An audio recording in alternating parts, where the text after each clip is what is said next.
Que la paz de nuestro Señor Jesucristo esté con ustedes, estimados hermanos. Bienvenidos nuevamente a su programa Semilla de Fe y Esperanza. Hoy compartimos el tema sobre la cruz, la Santa Cruz. Hoy, 3 de mayo, la iglesia nos recuerda ese misterio, pero que hablar de la cruz hay muchas cosas que hablar. Por ejemplo, en términos cristianos, católicos, la cruz, señal de salvación. La cruz, el símbolo que Cristo quiso utilizar para salvar a la humanidad.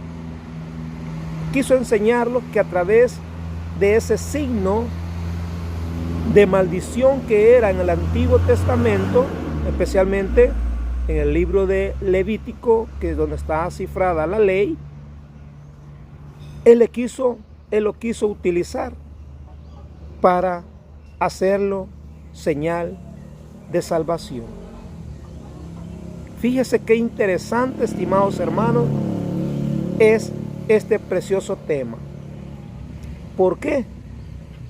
Porque los hermanos separados, para ellos es señal de condena, es señal de maldición, queriendo decir que ellos no han actualizado su doctrina. Se hacen llamar cristianos, pero de cristianos no tienen nada, porque fue el ámbito, el Nuevo Testamento del cristianismo, que nos hace entender por qué Jesús quiso morir en una cruz. Y fue por señal de amor, expresión de amor. Hoy vamos a hacer una cierta diferencia en lo que te acabo de decir con respecto que el Levítico dice que es señal de condenación, señal de maldición, pero que la sabiduría humana nunca se va a poner a la par de la sabiduría divina. Y te recuerdo que después del Levítico está otro libro llamado el libro de los Números. En el capítulo 21, Dios mismo utiliza un símbolo de un árbol, como de una cruz de madera. Bueno, le dijo Dios a Moisés que hiciera un asta, un palo recto. Y de entre ese palo recto tenía que poner una serpiente de bronce. Vea, serpiente, no era siquiera una figura de una persona, de un humano que hubiera sido santo, es decir, sacrificar su vida en el servicio de Dios. Y sin embargo fue Dios mismo que le dice al pueblo de Israel: ¿fuiste mordido por la serpiente? La serpiente, señal de maldición, vea, señal de muerte, porque Dios mismo mandó esas serpientes para picar, morder a los rebeldes, desobedientes, faltos de fe, israelitas, y morían sin remedio. Y la única forma de no morir al ser picado o mordido por la serpiente era ir donde Moisés había puesto aquella serpiente de bronce en el asta, en el palo, y el que la viera iba a sanar. Oiga, el que la viera iba a sanar. ¿La serpiente iba a hacer el milagro? No. La serpiente era figura muerta, no estaba viva, sino que era de bronce. Sin embargo, aquí podemos ver nosotros la obediencia y la fe. La obediencia y la fe. Estimados hermanos, cómo nosotros podemos ir notando, podemos ir viendo todos los proyectos que Dios también ha permitido a lo largo de la historia para que vayamos también sanando de nuestras almas, sanando de nuestras enfermedades, ¿verdad? ¿Qué les parece a ustedes? Porque legalmente La serpiente no estaba viva. Y eso lo puedes tú ver en tu Sagrada Escritura, tu Biblia. Números capítulo 21, versículo del 4 al 9. Y ahora el Evangelio, donde vamos a tomar San Juan capítulo 3, en el verso 13, dice así, miren, nadie ha subido al cielo. Nadie ha subido al cielo, sino el Hijo del Hombre que ha bajado del cielo y está en el cielo. Así como Moisés levantó la serpiente en el desierto, similarmente quiere decir, igualmente, el Hijo del Hombre va a ser levantado para que todo el que crea en Él tenga vida eterna. Todo el que crea en el que está crucificado, todo el que crea en el que está colgado del madero, de la cruz. Así como Moisés levantó la serpiente de bronce en el desierto, asimismo Jesús iba a ser levantado. Jesús, estamos hablando de esto, capítulo 3 de Juan. Y a Jesús lo crucifican en el capítulo 19, si no me equivoco. ¿Cómo la ve usted de ahí, estimados hermanos? ¿No se da cuenta usted que Jesús mismo estaba hablando cómo iba a ser su muerte? Jesús ya sabía la muerte que le iban a dar. De un palo.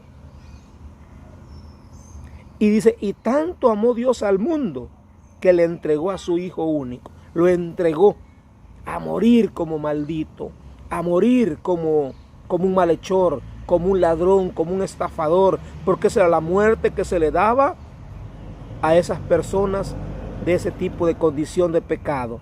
Y es por eso que vemos que lo crucificaron en medio de otros dos malhechores. Jesús en ese momento era burlado, abofeteado, insultado, le hacían mofa, lo escupían, porque todo eso se le hacía a una persona, hermano, impostora. Por eso hemos oído decir nosotros que lo crucificaron en medio de Dimas, en medio de Gesta, porque ellos sí eran ladrones, sí merecían ese tipo de muerte. Jesucristo no la merecía por eso, pero por envidia, pero por rivalidad, pero por odio, pero por falta de fe, de no querer creer que Él era el Hijo de Dios, le dieron esa muerte. Bueno, ese es argumentos, doctrina católica. Le dije que había otros elementos también o conceptos sobre la señal de la cruz, y es el siguiente, que el 3 de mayo ya se hizo una tradición o costumbre en nuestros países latinoamericanos o centroamericanos al menos, de que con este día que todos los cristianos católicos ponemos una cruz en nuestros hogares, en nuestros predios, en nuestros patios, como usted le quiera llamar, ¿verdad? Adornadita con flores, frutas. Ahí viene la respuesta. Las frutas es el símbolo o signo de que comienza lo que es el invierno. Y las frutas debajo de la cruz, simboliza el agradecimiento a Dios por las cosechas. Dígame usted, si no es una buena cosecha tener manguitos en la casa, marañones, algunos le ponen naranjas, papayas, nísperos. Y eso es fruto de la tierra, fruto de la bendición de la tierra. Por lo tanto, es otro concepto también que es el que se le da a este día de la cruz. Usted puede elegir cuál le parece, cuál le gusta, por cuál de estos conceptos, ideas, tradiciones lo va a hacer. Si lo va a hacer por darle gracias a Dios por los frutos de la tierra, por las cosechas abundantes, o también lo va a hacer porque es la señal del cristiano católico. Es el símbolo del catolicismo. Es el altar el que Cristo quiso utilizar en el que Cristo quiso dejarse matar.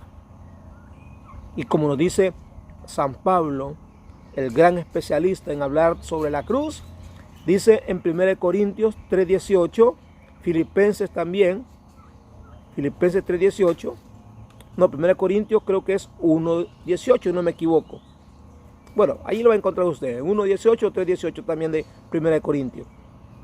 Dice que la señal de la cruz es una locura para los que se pierden. ¿Quiénes hablan en contra de la cruz? ¿Quiénes son los que predican en contra de la cruz? ¿Quiénes son los que tienen la cruz allí en sus altares, en sus paredes, en sus monumentos, pero que al final la desechan, la odian? Y dice Pablo, el enemigo de la cruz de Cristo son aquellos que van a la perdición. La cruz de Cristo.